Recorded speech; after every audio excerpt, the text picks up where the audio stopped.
Vittoria Colizza, bonjour. Merci d'être sur France 24. Vous êtes directrice de recherche à l'Institut Pierre-Louis d'épidémiologie et de santé publique.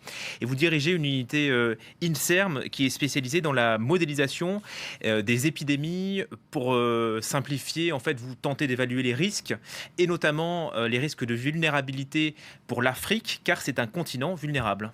Oui, tout à fait. Surtout si on regarde, par exemple, le système sanitaire, qui ont bien évidemment des faiblesses par rapport au système sanitaire qu'on a en Europe. On a fait une étude où on a estimé le risque d'importation de Covid, donc le nouveau coronavirus, de zones infectées à l'Afrique, et pour le mettre en relation avec la capacité fonctionnelle que chaque pays a de répondre à cette épidémie. Alors là, on regarde, par exemple, il y a 3 pays qui sont à risque le plus élevé, Égypte, Algérie, Afrique du Sud. En même temps, ces 3 pays sont les pays qui ont plus de capacité dans le continent africain.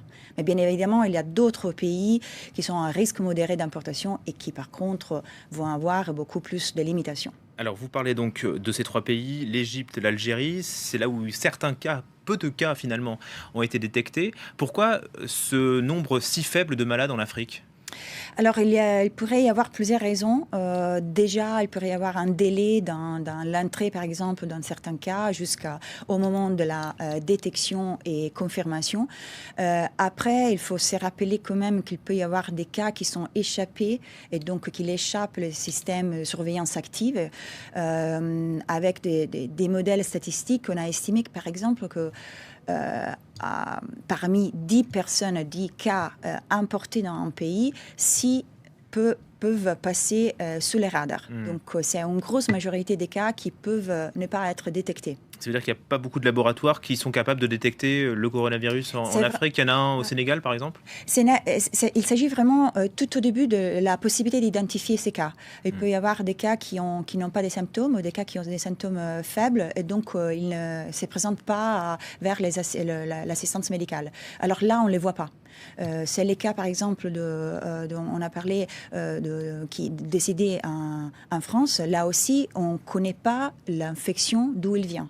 Le patient zéro, le fameux patient zéro. Oui. Exactement. Donc, dans ces cas-là, c'est plus difficile. Donc, la chose importante à faire est de reconstruire la chaîne de transmission pour pouvoir identifier toutes les personnes qui ont été exposées à ces risques et bien les isoler pour éviter une transmission locale. Oui, parce que vous parlez de vulnérabilité, mais aussi finalement de la capacité de ces pays à soigner. Dans le cas de l'Égypte, de l'Algérie, là, les pays s'en sortent plutôt bien ? Plutôt bien par rapport aux capacités de l'Afrique. Mais en même temps, on a vu par exemple un système sanitaire ou de surveillance, on a vu dans les pays européens avec l'exemple de l'Italie, mais maintenant aussi il y a une transmission active en Allemagne. C'est très difficile de contenir une maladie de ce type, d'isoler, de la maîtriser. C'est impossible même. Ça devient vraiment compliqué. Par exemple, si on fait un rapport avec le SRAS, avec l'épidémie du SRAS, un patient montrait les symptômes même avant de transmettre. Et les symptômes étaient sévères. Dans le nom même de SRAS, il y a ce degré de sévérité. Là, par contre, on a une possibilité de transmettre même avant les symptômes. Et alors là, c'est d'un point de vue clinique vraiment impossible de détecter et isoler un cas.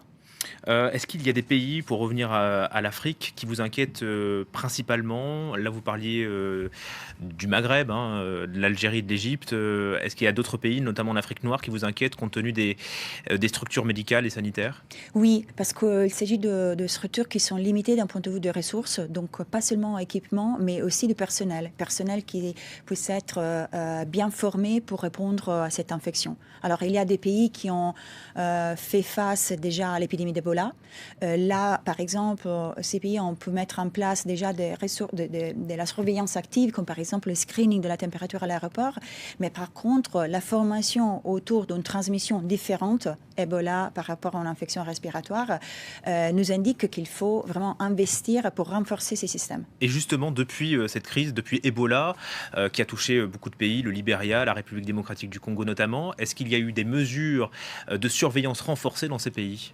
Il y a eu des mesures, par exemple au point d'entrée, donc aux aéroports, la mise en place de systèmes de surveillance de la température, de mesures de la température, parce qu'il était déjà disponible à partir de l'épidémie d'Ebola.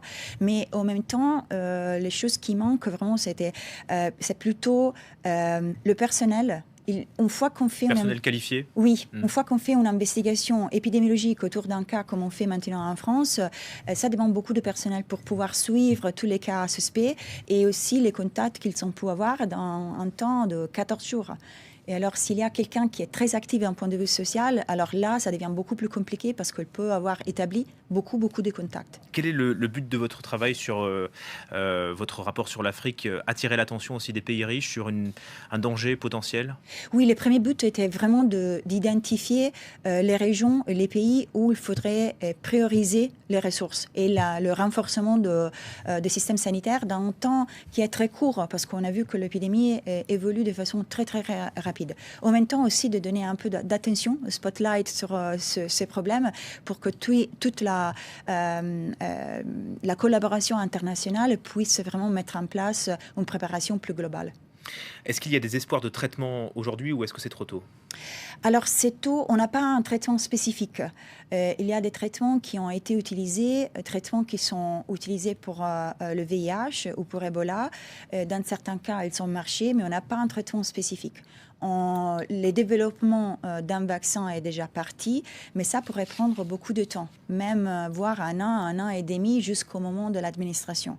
Donc ce qu'on doit mettre en place, c'est toute une mesure de mitigation, donc pour maîtriser l'épidémie, pour gagner du temps en attendant des mesures spécifiques. Et donc le confinement XXL? Confinement est faisable tout au début de l'épidémie. On ne peut pas les faire sur longtemps, c'est pas faisable et c'est pas soutenable vraiment aussi d'un point de vue de coût social et économique. Merci beaucoup pour vos explications. Vittoria Colizza, je rappelle que vous êtes directrice de recherche à l'Institut Pierre-Louis d'épidémiologie et de santé publique. Vous avez beaucoup de travail, donc j'imagine, en ce moment. Merci en tout cas. Le coronavirus, il en sera aussi question à Naples ce jeudi où se rend Emmanuel Macron.